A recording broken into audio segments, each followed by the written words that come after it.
just feels.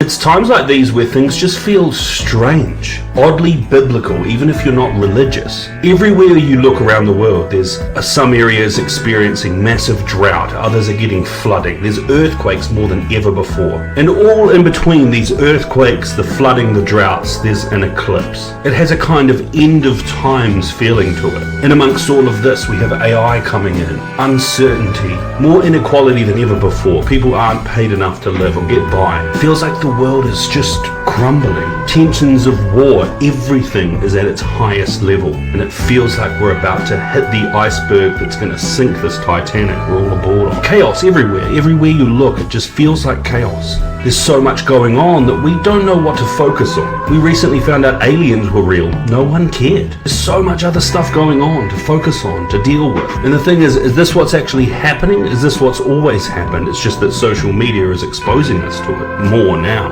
Or are we reaching a time now where it's utter chaos? It's times like these.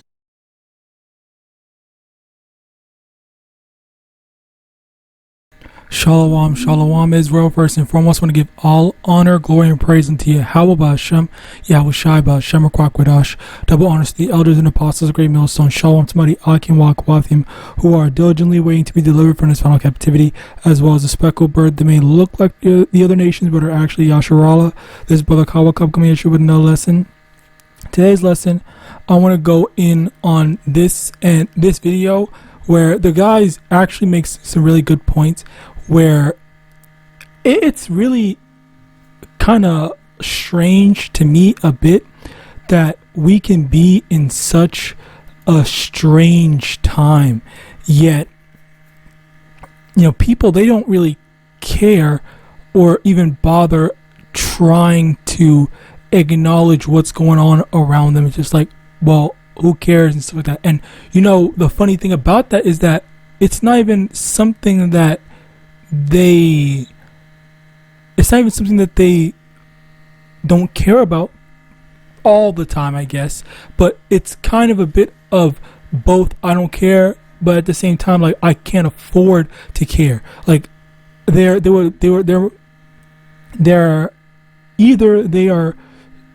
genuinely just do not care or spend any time thinking about stuff like that, or it's just like, well, I have to worry about paying my bills and stuff like that, so I actually just genuinely do not have the time to worry about that type of stuff, because life is so hard right now for me, for everyone, for my family, X, Y, and Z and stuff like that. Like, that's how really bad it is. All right, and this is again all thanks to Esau fucking up the world. Now, with that being said, the thing is that, yes, when it comes to actually acknowledging and looking at the things around us, the stuff is really, really, like, serious. Like, it is not good. It's pretty damning. It's pretty harsh. It's pretty, I don't know what the term is, but it's pretty, like, overwhelming, I guess. The best term to say is overwhelming. All right, and as a result of it being so overwhelming, again, people, they just don't have the time to say, okay, well, let me go find out what's going on with this and how stuff is going bad here and going bad there or whatever and stuff like that. Because again, going back into it, even though I'm repeating myself, yes, but the sad reality is that the issues always go back to stemming from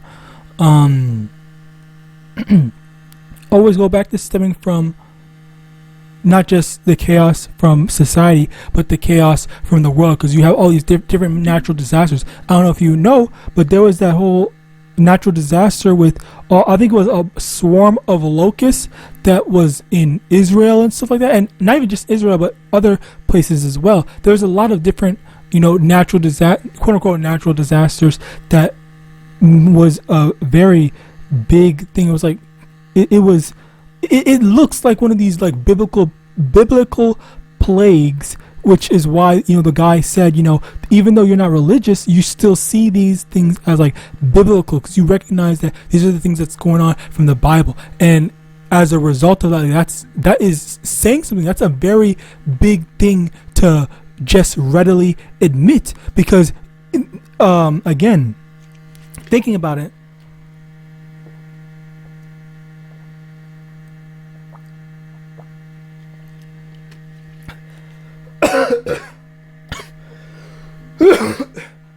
Slakia. So as a result of that, Slakia, I choked. But as a result of that, the thing here is that we're just waiting for the next big thing, because we see that all these things are leading up to the main thing, which is Yahawashai's return, and that is what we're waiting for. That's what we want to see. So, with that being said, let's get into these precepts. 1 Thessalonians 5 verse 3. For when they shall say peace and safety, then sudden destruction cometh upon them as shall prevail upon a woman with child, and they shall not escape.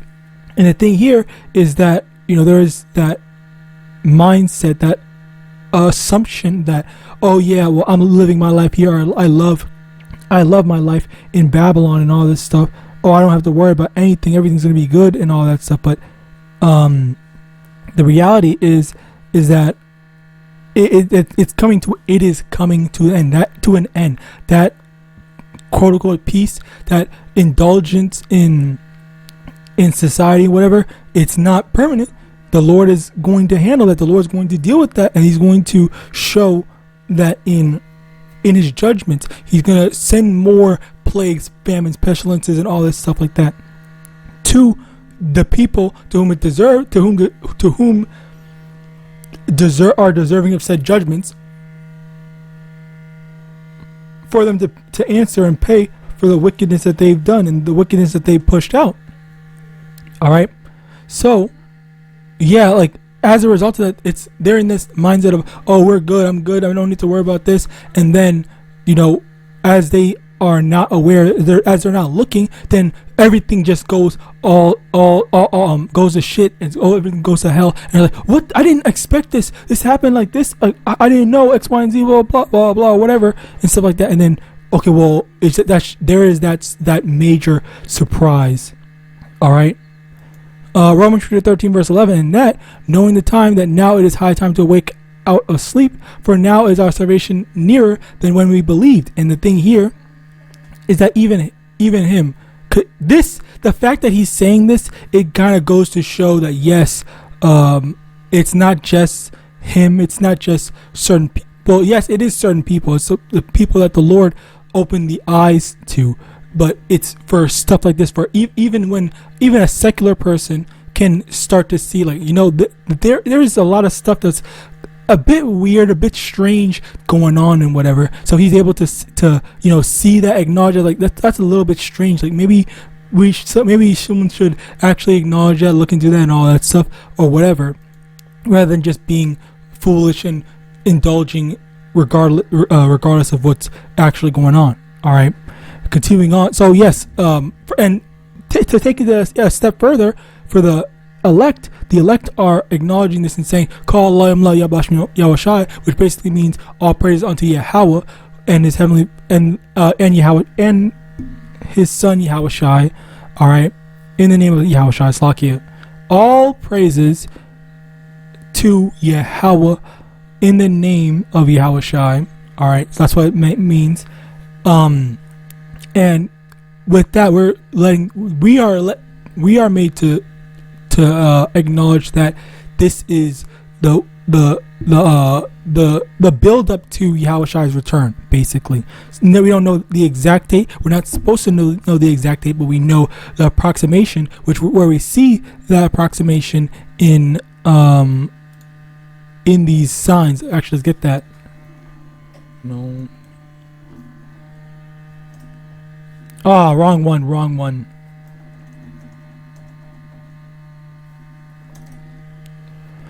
Matthew 24 verse 36, but of that day an hour knoweth no man, no, not the angels of heaven, but my Father only. So Yahawashi basically said that he doesn't even know the day and hour of when he returns. Only his Father, only Yahweh, the Most High Yahweh, knows the exact time. All right. So as a result of that, there is that thing where we're seeing these approximations. We're seeing the signs, the identifiers of, we're just this much close, we're that much closer, and all that, without us being there completely. So Ezekiel 33 verse 33, and when this cometh to pass, lo, will come, then shall they know that a prophet hath been among them. And the thing here is that the prophets have been warning not just our people but the people, because we are prophesying against Babylon. We're telling them what's going to happen. We tell them what the Bible says, what YAHAWASHI, the word of YAHAWASHI, we're telling them all this stuff for them to know what's going to happen. And then YAHAWASHI, he gave the warning through his prophets, through his men, the prophets. And this is the results are on their way. All right. And it's just like, this is kind of like, man, hey man, like, don't you have a bad feeling something bad's about to happen and stuff like that? And then, lo and behold, someone gets hit, snuck by something. All right, something happens and they just did not expect. They just did not expect it to happen. All right, like that's how stuff is going. That's how things are. All right. But after everything pops off, then that's when they're gonna see, the prophets were right. The men of the Lord, those people on the street corners, they're not just some random black men that are or random so-called blacks, Hispanics, Native Americans, and others, despite diaspora, that's just yelling on the streets and stuff like that. No, all right. Joel 2 verse 28. And it shall come to pass afterward that I will pour out my spirit upon all flesh, and your sons and your daughters shall prophesy, and your old men shall dream dreams, your young men shall see visions. And the things here is that, the Lord is putting his spirit on a lot of different people, where people are having dreams, people are acknowledging what's going on, acknowledging the dangers, acknowledging the threats, acknowledging the concept of the stuff that's actually going on. All right. That's what we're seeing. That's what we're afraid of. That's what a lot of people are afraid of. All right. Isaiah chapter 46 verse 10, declaring the end from the beginning and from ancient times the things that are not yet done, saying, my counsel shall stand and I will do all my pleasure. Okay. So the Lord said that his counsel, his word, all right, shall stand. The thing that he said it's going to happen is going to happen. No matter what, you can't stop it from happening. It's absolutely going to happen. And one of the things that he said was going to happen is that Yahawashi is going to return all these plagues, pestilences, and stuff like that. Let's actually go over here so I can show you. Matthew chapter 24 verse 6 verse 4, and Yahushua answered and said to them, take heed that no man deceive you, for many shall come in my name, saying, I am a MANASHAH, and shall deceive many. We have been seeing a lot of people calling themselves the Savior, calling themselves Jesus, and all those different variations. And you also had this year someone saying that God told him that he's gonna return on a specific day. I think it was in February or something like that. All right, and then lo and behold, he was wrong. All right. Anyway, continuing on, verse 6. And ye shall hear of wars and rumors of wars. See that ye be not troubled, for all these things must come to pass, but the end is not yet. All right. So the thing here is that wars and rumors of wars. We've been hearing about wars and rumors of wars. We've been hearing about wars actively going on. There was the Russian-Ukraine war. I don't even think that has even ended. The war with America and Iran, the war with I forgot what else, but you basically get the point. But that's basically the thing where stuff has been popping off. It's not peaceful. There is no peace right now. All right. So yeah, you basically get the point where a lot of these are parts of the signs, and we're seeing this to measure that. Okay, yeah, this is happening. Now this is happening. This is happening, and we keep on going. All right.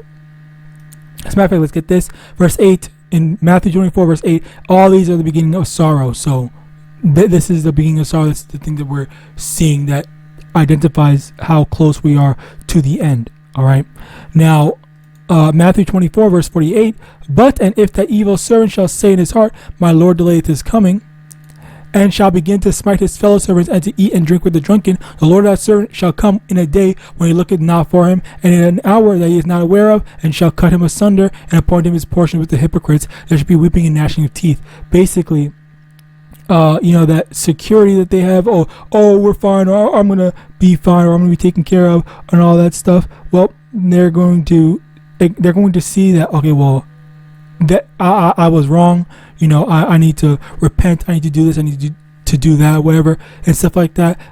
But it's going to be too late, because they will have had already made their choices, and a lot of these Jakes have chosen the world over YAHAWASHI. That's why I don't know about a lot, because I don't know their number, but I do know. Well, actually, maybe a lot. All right, because I've been seeing a lot of people claiming to be Israelites, albeit I will say that a lot of them that I've seen claim to leave Israelites, being an Israelite, or acknowledging that they're Israelites or whatever, or going back to Christianity, or leaving this truth more specifically. A lot of them, they don't have the real name. So I was thinking, like, okay, do I really want to count it? But I guess technically, sure. If you want to count it, I guess, sure. I guess so. But and that's not even to say that only these people. No, because absolutely not. I definitely have heard of there was this one Jake that was in WFI. I think it was WFI. I could be wrong. And he left, and I was like, and I thought, like, because he was out on the highways and byways preaching, teaching, stuff like that, and then he just left, like, because he just wanted to go back in the world. It was weird. But anyway, yeah, you get the point, Slakia. And as all this happens, we are acknowledging it, or maybe not we, but the people whom it may applies to are acknowledging all the stuff that's going on, but they might not be ready for the whole thing and stuff like that. So as a result of that, that's just like admiring the end, admiring the prophecies unfold in YAHAWASHI. All right, so with that, I pray this lesson was edifying. I want to give all honor, glory, and praise unto Yahweh, Ba'Hashem, Yahawashi, Ba'Hashem, Kwadash. Double honors to the elders and apostles, great millstone, above the ball, and Shalom.